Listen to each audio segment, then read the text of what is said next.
Vamos con Rafael Cardona, su cristalazo, observando justamente esto que ocurre en Perú. Rafael, ¿cómo estás? Buenas noches. Mucho gusto de saludarte. Muy buenas noches para todos.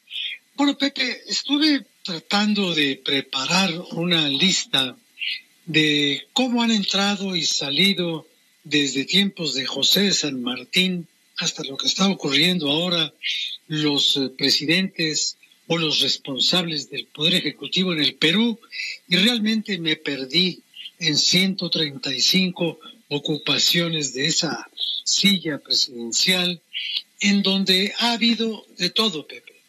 Ha habido supremo delegado, presidente de Asamblea de Notables, jefe y legislador supremo, presidente del Consejo de Gobierno, dictador supremo, coordinador, interino, provisorio, presidente de Junta Militar.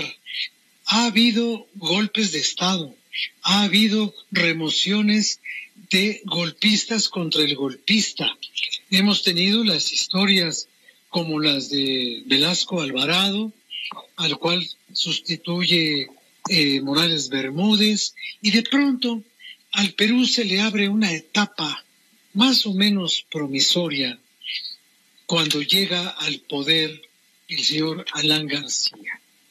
¿Por qué digo promisoria? Porque parecía que ya estaban las cosas en su lugar, que ya iba a poder haber una continuidad, que ya no iba a haber presidentes de 5 días, cosa como acaba de ocurrir, cosa que a los mexicanos no nos debería de sorprender, porque aquí hemos tenido caricaturas presidenciales de 45 minutos, ni siquiera de 5 días.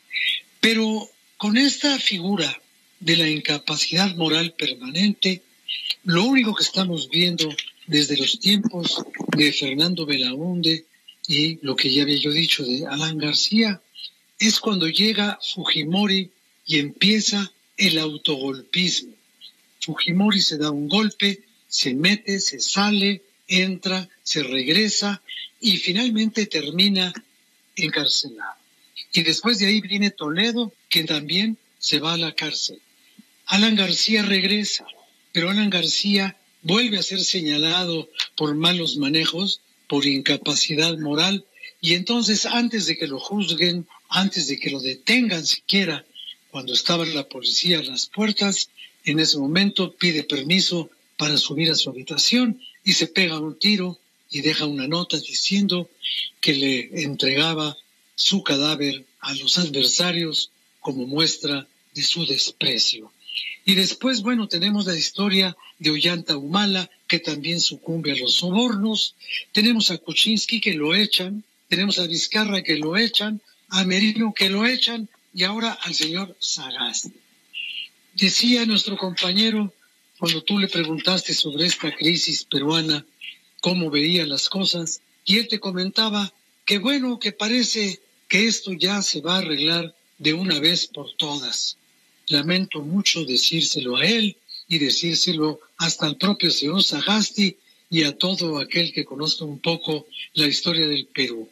Esta vez no será una vez por todas, será una más.